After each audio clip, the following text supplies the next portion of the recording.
کا ظاہر اس میں سب سے پہلے انسانی ہمدردی، اور اس ہمدردی کی بنا پر وہ مال جو بہت محبوب ہے خرچ کرنا، درد دل کے واسطے پیدا کیا انسان کو، ورنہ طاعت کے لیے کچھ کم نہ تھے کروبیاں۔ اگر یہ نہیں ہے تو کچھ نہیں۔ حضور نے فرمایا من یحرم الرفق فقد حرم الخیر کلہ، جو شخص دل کی نرمی سے محروم ہو گیا وہ کل کے کل خیر سے محروم ہو گیا۔ کسی کو دکھ میں دیکھو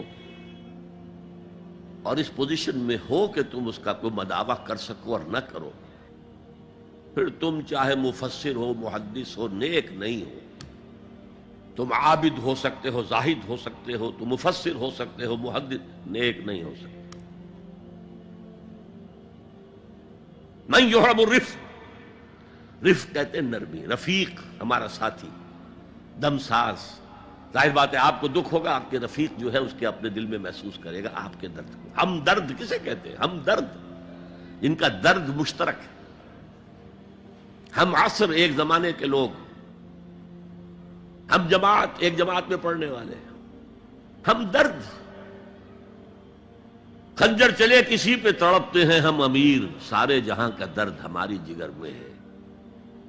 اگر یہ رفق نہیں ہے، اگر یہ ہمدردی نہیں ہے، اگر کسی کو دکھ میں دیکھ کر آپ تڑپ نہیں اٹھتے، اگر اس کی مدد کرنے پر قادر ہو اور نہیں کرتے تو کل خیر سے محروم ہے۔ پڑھے جاؤ نمازیں اور تہجدیں، کچھ حاصل نہیں ہو۔ اس پر جو آخری آیت قرآن کی ہے، لن تنالوا البر حتى تنفقوا مما تحبون، اس سے زیادہ کیٹیگوریکل سٹیٹمنٹ اور کیا چاہیے؟ لن کے ساتھ جو نفی ہوتی ہے فعل مضارع میں، انتہائی مؤکد، ہرگز نہیں پہنچ سکتے نیکی کے مقام کو جب تک کہ خرچ نہ کرو ان میں سے جو چیزیں تمہیں پسند ہیں۔ قمیض پھٹ گئی ہے، بوسیدہ دے دو کسی کو، یہ نہیں ہے خیرات و صدقات، بلکہ جو تمہیں محبوب ہو۔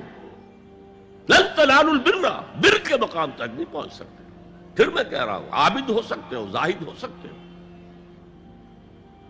علم کا معاملہ ہے، محدث ہو سکتے ہو، مفسر ہو سکتے ہو، فقیہ ہو سکتے ہو، مفتی ہو سکتے ہو، سب کچھ ہو سکتے ہو، قرآن مجید کی روح سے نیک نہیں کہلا سکتے۔ وَآتَ الْمَالَ عَلَى حُبِّهِ، اب اس میں جو ترتیب میں نے کہا تھا، الْأَقْرَبُ فَالْأَقْرَبُ، الْأَقْرَبُ فَالْأَقْرَبُ، سب سے پہلے ذوی القربیٰ،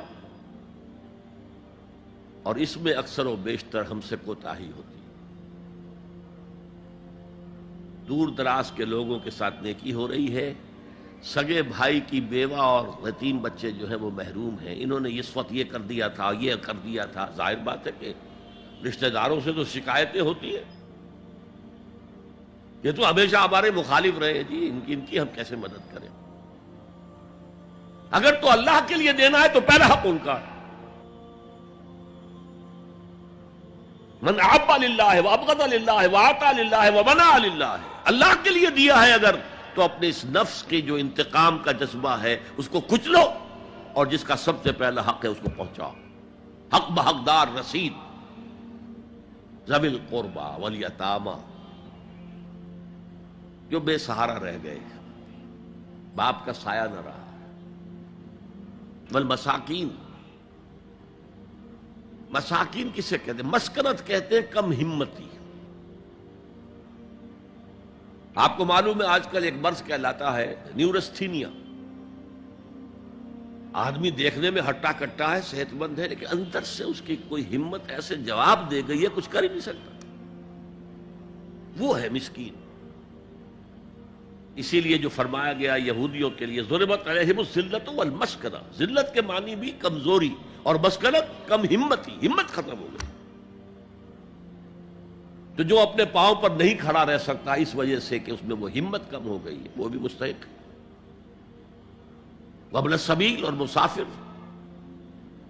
پرانے زمانے میں آپ کو معلوم ہے نہ سرائیں تھیں، نہ کچھ اور تھا، نہ ہوٹل تھے، پھر اگر کہیں راستے میں چوری ہو گئی، ڈاکہ پڑ گیا، تو آدمی جو ہے گھر میں خود ہے، کفیل ہے، اچھا ہے، اس وقت کی حالت ایسی ہو گئی.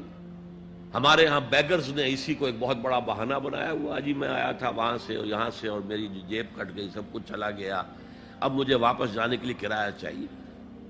اکثر و بیشتر جھوٹے کیسز ہوتے ہیں. اگر آپ کسی کو پکڑ لیں اور ساتھ لے کر کہیں تحقیق کراؤ تو وہ بھاگ جائے گا، پھر نہیں آئے گا اس مسجد میں. لیکن یہ کہ ابن السبیل یہ بھی ایک کھاتا ہے. والسائلین یہ ذرا تفصیل طلب معاملہ ہے. اسلام کی تعلیم بڑی متوازن ہے.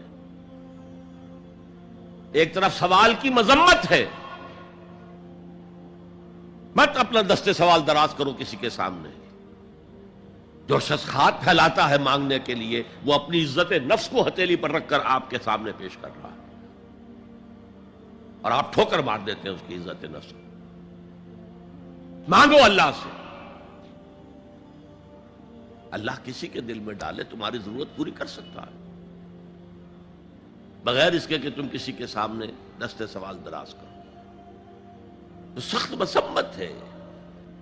اور خاص طور پر بیگری جو ایک انسٹیٹیوشن بن گیا ہے، ایک پیشہ بن گیا ہے، وہ تو اسلام کی تعلیمات کے منافی ہے. اور جس طرح کی ہم خیرات بانٹتے ہیں، 5 روپے کا نوٹ دے رہے ہیں مانگنے والوں کو، مسجدوں کے باہر سمجھ رہے ہیں ہم نے حاتم طائی کی خبر کو لات مار دی، حالانکہ حقیقت میں آپ انسٹیٹیوشن آف بیگری کو سپورٹ کر رہے ہیں.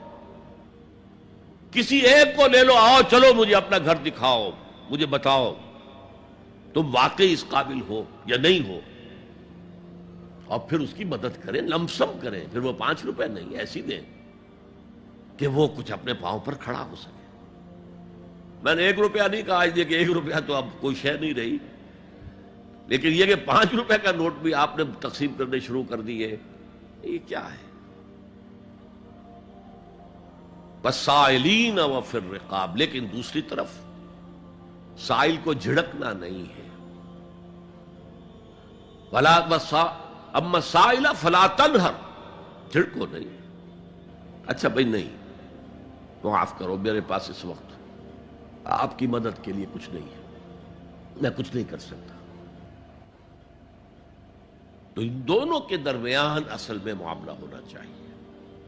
بلکہ یہاں تک بھی فرمایا سائل کو ضرور دو، چاہے وہ گھوڑے پر سوار ہو کر تمہارے دروازے پہ آیا. کیا پتا اس کی واقعی الجھن کیا ہے. تو سوال کی مذمت اور سائل کو جھڑکنے کی ممانعت. حتی الامکان خالی ہاتھ نہ لوٹاؤ. اس نے اپنی عزت نفس اپنی ہتھیلی پر رکھ کر تمہاری سامنے پیش کر دیا، اسے ٹھوکر نہ مارو. لیکن جیسا کہ میں نے عرض کیا، یہ انسٹیٹیوشن آف بیگری جو ہے یہ ایک علیحدہ شے ہے بالکل، اس کا اس سے کوئی تعلق نہ سمجھیے. وفی الرقاب، رقاب جمع ہے رقبہ، گردن. فک رقبۃ او اطعام فی یوم ذی مسغبۃ یتیما ذا مقربۃ او مسکینا ذا متربہ. فک رقبۃ، کسی کی گردن چھڑا دینا. اس وقت سب سے بڑی اپلیکیشن اس کی تھی غلاموں کو، کنیزوں کو اپنے پیسے سے خرید کر آزاد کر دینا. بہت بڑی نیکی، بہت بڑی نیکی. اور حضرت ابو بکر رضی اللہ تعالیٰ عنہ کے دفتر فضائل میں سب سے اونچا کام یہ ہے کہ جن غلاموں کو اور جن کنیزوں کو ستایا جا رہا تھا، دیئر اونرز، دیئر ماسٹرز، ان کے آقا کو حق حاصل تھا، جو چاہے کریں ان کے ساتھ، قتل کر دے کوئی پوچھنے والا نہیں. یہ میں پہلے بھی عرض کر چکا ہوں. میری ملکیت ہے، جیسے میری بکری میری ملکیت ہے، میں نے اس کو ذبح کیا، گوشت کھا لیا، تم کون ہوتے ہو پوچھنے والے؟ میرا غلام تھا، میں نے قتل کر دیا، تم کون ہو پوچھنے والے؟ ان کو حضرت ابو بکر نے خرید کر آزاد کیا اور منہ مانگے دام دیے. حضرت بلال کے لیے امیہ ابن خلف نے اتنی بڑی رقم مانگی، حضرت ابو بکر نے کہا ٹھیک ہے لو.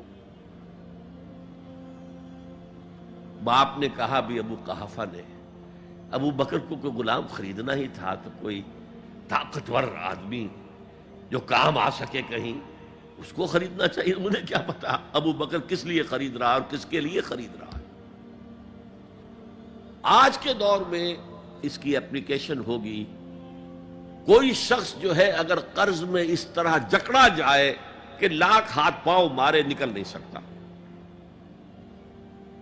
اس کو کوئی لمپ سم مدد دے کر اس قابل کیا جائے کہ وہ پھر اپنے پاؤں پر کھڑا ہو جائے. یہ نہیں کہ اسے آپ ہر مہینے کچھ رقم دیتے رہے مینٹیننس کے لیے، نہیں، اس سے تو وہ اسی پوزیشن میں رہے گا. یہ بعض مائنورٹی کمیونٹیز کے اندر یہ معاملہ موجود ہے. کوئی بھائی اگر گر گیا ہے کاروبار میں تو اس کی پھر ایسی مدد کی جائے کہ وہ پھر آپ کی صف میں آ کر کھڑا ہو جائے، respectable members of your community, وہ اس شکل میں پہنچ جائے. یہ بھی فک و رقبۃ اس کی ذیل میں آج کل آئے گا.